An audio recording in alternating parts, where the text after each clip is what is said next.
Good morning, students. I am Reenu Verma. I am your science teacher, and today I am teaching you your lesson number 3.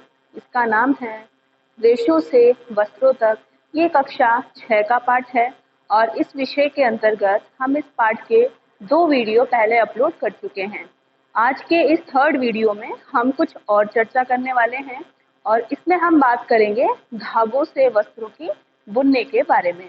इससे पहले हम पढ़ चुके हैं कि किस प्रकार से एक छोटे छोटे तंतुओं के माध्यम से तागों या धागों का निर्माण किया जाता है।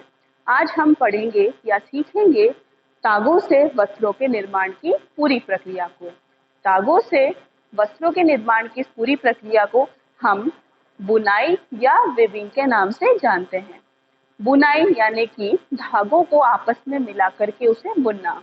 आप जानते हैं कि हम सर्दियों के दिनों में जो स्वेटर्स पहनते हैं, कई बार हमारी दादी, नानी या माँ उसे अपने हाथों से बुनती हुई हमें दिख जाती है। वो इस प्रकार के वस्त्रों को बुन करके ही और तैयार करती है। बुनाई की इस प्रक्रिया में वो 2 प्रकार के धागों को आपस में जोड़ती जाती है और उससे बुनाई करके एक पूरे स्वेटर या अन्य प्रकार के वस्त्रों का निर्माण करती जाती है। इसके लिए हम सबसे पहले एक छोटा सा क्रियाकलाप देखेंगे।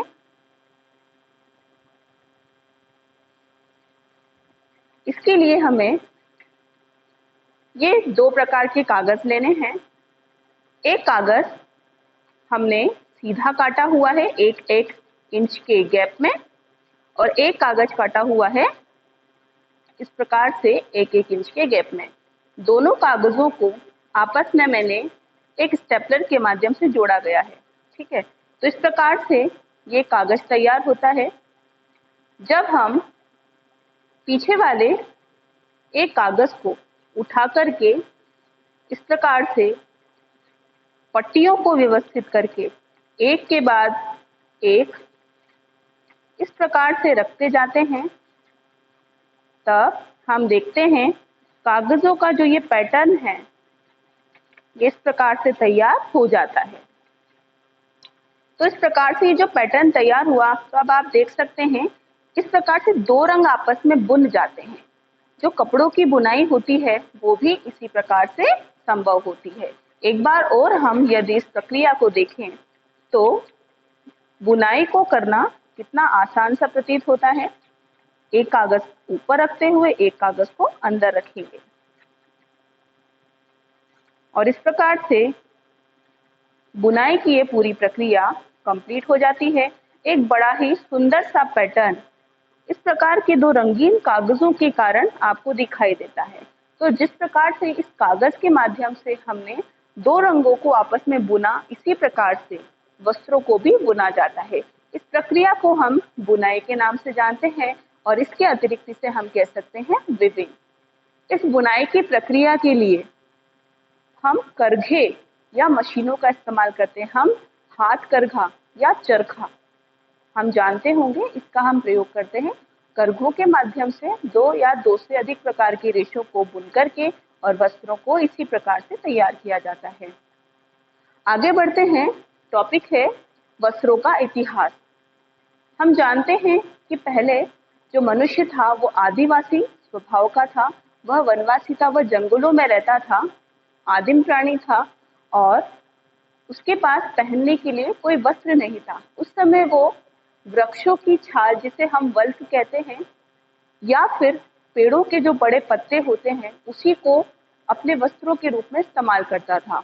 तो पहले के समय में जब मनुष्य आदिम था, वो वृक्षों की छाल या पत्तों का इस्तेमाल करता था।